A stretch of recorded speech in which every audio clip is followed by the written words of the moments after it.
안녕하십니까. 조항석 목사입니다. 네, 오늘 저희가 야외 예배를 드리죠. 야외 예배를 드리고 그리고 야외 예배에 참석하지 못하신 분들을 위해서 설교만 다시 한번 여러분들께 들려드리도록 그렇게 준비를 하려고 합니다.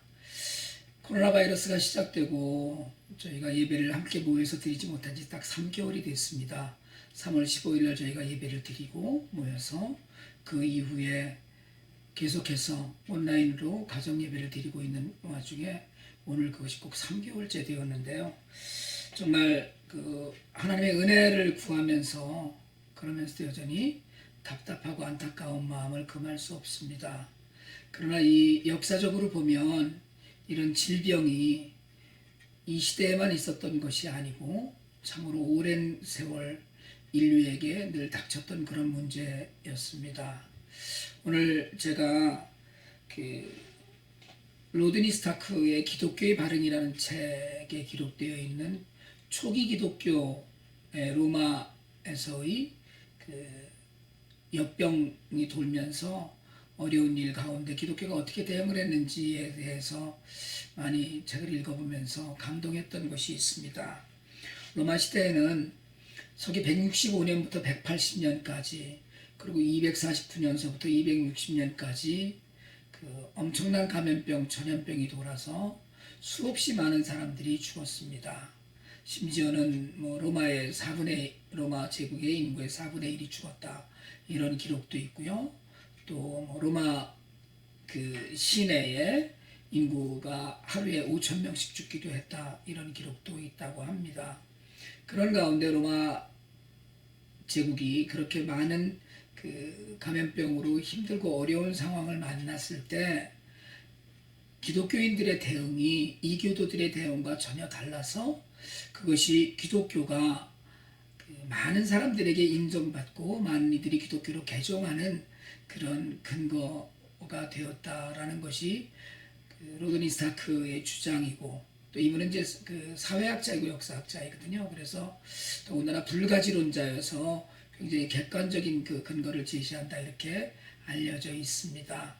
뿐이 아니고 많은 그 역사가들이 그 문제에 관하여서 거의 비슷한 그 주장에 동의를 하고 있습니다. 이런 가운데 이방인들, 이교도들과 기독교도들의 그 차이나는 대응이 우리들의 관심을 끌고 있습니다. 근데 여러분, 재앙이 일어나면 종교는 재앙의 두 가지를 대답을 해야 한다고 합니다. 첫 번째가 이 종교의 원인이 무엇이냐, 이 질병의 원인이 무엇이냐, 이 재앙의 원인이 무엇인가. 두 번째로는 이 재앙을 어떻게 대응할 것인가 있거든요. 이 교도들은 사람이 그 다치거나 죽으면 그냥 길에다가 버리고 도망을 갔어요.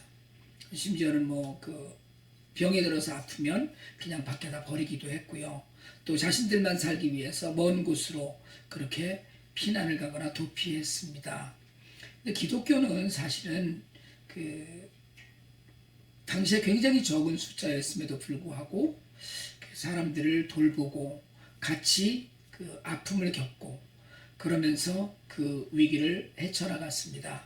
실제로 이 전염병들이 돌고 나서 다 끝나고 난 이후에 이교도의 25%가 생존했는가 하면 기독교도의 81%가 생존했다라는 그런 통계도 있습니다. 당시에 사실은 병이 나면 누군가 잘 돌봐줘서 물이라도 잘 먹이고 양식이라도 잘 먹이면 생존할 확률이 굉장히 높아졌는데 이교도들이 그것들을 버리는 반면에 기독교인들이 사랑과 박애의 정신으로 함께 돌보며 함께 아픔을 겪었다는 것이 그 중요한 줄거리입니다. 아까 말씀드렸던 재앙에 대한 종교의 대답, 이교도들이 하지 못했던 대답은 기독교는 그렇게 대답을 했습니다. 이 재앙이 어디서 왔는가? 이것은 하나님 앞에서 인류가 지은 죄로부터 온 것이다라는 것이 대답이었고요. 그리고 어떻게 이 재앙을 풀어갈 것인가는 사실은 우리가 사랑으로 그리고 함께 고통을 나누면서 그렇게 미래를 가꾸어 가야 된다는 것이 기독교인들의 대답이었습니다. 사실은 코로나 바이러스가 이렇게 오래도록 진행이 되면서 그리고 앞으로도 언제 끝날지 모르는 가운데 있으면서 사실은 요즘 교회가 세상으로부터 이런 여러 가지 초기 기독교회의 본을 받지 못하고 오히려 질타와 또 비난의 대상이 되어 있는 것이 사실입니다. 그런 의미에서 우리가 참 안타까운 마음을 금할 수 없고요. 한국이나 미국에서도 플로리다에서 그 어느 목사가 금지 기간에 예배드리다가 잡혀가는 경우도 있었고요. 한국에서는 그 감염병이 번지는 그런 스팟의 역할을 교회가 해서 신천지도 그 중에 가장 큰 원인의 하나입니다만은 그렇게 교회가 많은 사람들의 염려와 우려의 대상이 되고 있는 것 또한 사실입니다. 사실은 우리도 사회에 예수 그리스도의 사랑이나 은혜를 이렇게 함께 나누고 함께 베풀지 못하고 우리 스스로 방어하고 그런 가운데 있었음을 실제로 우리가 고백해야 합니다. 이런 어렵고 힘든 환경 가운데서도 우리가 정말 하나님 앞에서 오늘 말씀을 가지고 은혜를 나누자면 우리에게 허락하셨던 그 평화, 우리에게 허락하신 하나님을 바라보는 그 영광의 그런 그 은혜가 오늘 우리에게 분명히 있어야 할 줄로 믿습니다. 사실은 오늘 본문 말씀이 우리에게 주고 있는 현실에 대한 두려움 가운데서도 예수 그리스도 안에서 누릴 수 있는 평화가 기독교인들에게 있습니다. 분명히 있거든요. 그런 평화, 하나님을 믿기 때문에 내가 좀 더 두려움에서 남들보다는 좀 멀어질 수 있고 오히려 평안을 누릴 수 있고 담대함을 가질 수 있는 그런 은혜를 하나님이 우리에게 분명히 주셨습니다. 그리고 오늘 3절부터 5절까지 있는 말씀처럼 환난이 우리에게 참고 견딜 수 있는 인내를 기르게 하고 그리고 그 인내가 우리의 모난 인격들을 다듬어가는 그렇게 단련된 인격으로 바뀌면 우리에게 희망이 있음을 믿을 수 있다 이렇게 이야기합니다. 여러분 이 이야기는 이런 전염병이나 어려운 환경 가운데서 우리가 하나님을 믿는 믿음 안에서 여러분 믿음은 소망이고 인내입니다. 하나님의 시간은 우리 시간과 같지 않아서 하나님의 시간을 기다리는 사람들을 향한 인내의 메시지거든요. 그래서 그런 의미에서 사실은 오늘 말씀이 우리에게 희망을 이야기하고 있다는 것은 굉장히 중요한 이야기입니다. 참고 견디면서 그 참고 견디는 가운데 우리의 성품을 예수 그리스도의 성품 닮아가게 하면서 그래서 우리가 미래를 희망 있게 바라볼 수 있게 한다는 것이죠. 오늘 그러면서 성경은 우리에게 정말 하나님과 함께 꿈꾸는 하나님의 나라를 기억하게 합니다. 오늘 8절에서 우리가 여전히 죄인 되었을 때 하나님께서 우리를 위하여서 십자가에 달리심으로써 우리를 향한 그런 사랑을 확증하셨다고 이야기합니다. 여러분 평화는 오직 하나님 안에서만 누리는 평화가 진정한 평화입니다. 마찬가지로 어려움을 인내로 바꾸고 그 인내를 인격으로 다듬고 인격으로 희망을 누릴 수 있다는 그 변화 역시 하나님의 은혜를 나누는 사람들에게 분명히 있어야 될 조건입니다. 십자가로 사실은 사랑을 확증하셨는데 그 사랑이 우리 안에 임한 거예요. 그러면 여러분 이제 그 사랑을 받은 우리가 해야 될 일은 세상의 위로가 되어야 된다는 것입니다. 초기 기독교의 그 기독교인들의 모습이 이교도들도 어렵고 힘들고 병들고 버림받은 사람들을 거두어가면서 그들과 함께 살고 그들과 함께 죽었습니다. 심지어는 이교도들을 돌보다가 죽은 기독교인들도 굉장히 많았고요. 그런 의미에서 그 질병이 끝난 이후에 기독교가 조금씩 그 세력이 넓어지고 개종하는 사람들도 많았다는 것이 그 많은 역사의 기록입니다. 저는 정치가들이나 경제학자들의 이야기보다 지금은 과학자들의 이야기를 더 신뢰합니다. 무슨 얘기냐 하면 코로나 바이러스가 오래도록 계속될 것이라는 말씀을 저는 그냥 믿습니다. 우리가 마스크를 쓰고 살아야 되고 사회적 거리두기를 분명히 해야 된다는 것을 믿습니다. 물론 하나님께서 우리를 지켜주시고 인도하실 거라고 믿지만 여러분 믿음이 아주 좋은 사람들도 코로나 바이러스에 걸리고 어려움을 겪기도 하고 아픔을 겪기도 하고 그리고 심지어는 목숨을 잃기도 합니다.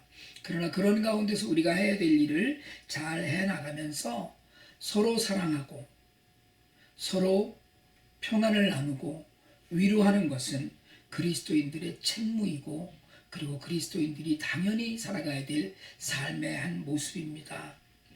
여러분 한국의 김동원 목사님이 암에 걸리셨었거든요. 폐암에 걸려서 수술하고 그리고 그 항암 치료하고 하는 와중에 Comfort My People, 내 백성을 위로하라라는 집회를 시작하고 날마다 기막힌 새벽이라는 유튜브를 시작하고 해서 암 환자들을 위로하는 사역을 하고 계셔요. 이분이 며칠 전에 조선일보에 인터뷰를 하셨는데 그런 말씀을 하셨더라고요. 암을 묵상하면 갇히지만 하나님을 묵상하면 풀려난다. 제가 그 말씀을 묵상을 하면서 우리가 질병, 코로나 바이러스 이런 걸 묵상하면 우리도 거기에 여전히 갇히겠지만 하나님을 묵상하면 담대하게 사랑을 나눌 준비가 되어 간다는 생각을 했습니다. 예배가 언제 정상화될지 안 될지도 모릅니다.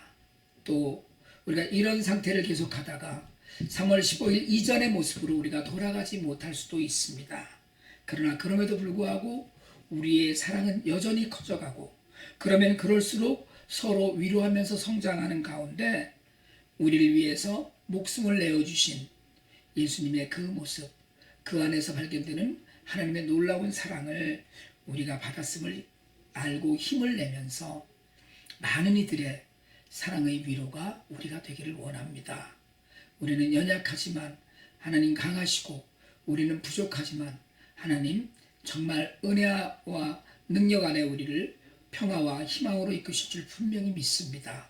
이 어렵고 힘든 시간에 여러분 우리에게 주어주신 그 하나님의 사랑을 우리 품에 품고 어려운 이들을 돌보고 위로하는 그런 빛과 소금의 도구가 우리가 진정으로 되기를 간절히 바랍니다.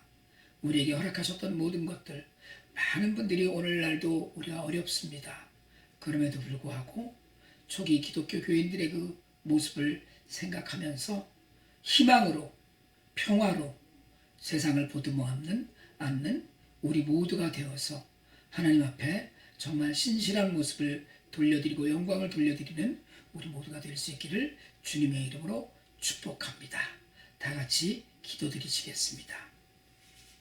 사랑의 하나님, 우리의 부족함 가운데서도 우리를 희망으로 평화로 하나님께 영광으로 인도하시는 줄 믿습니다.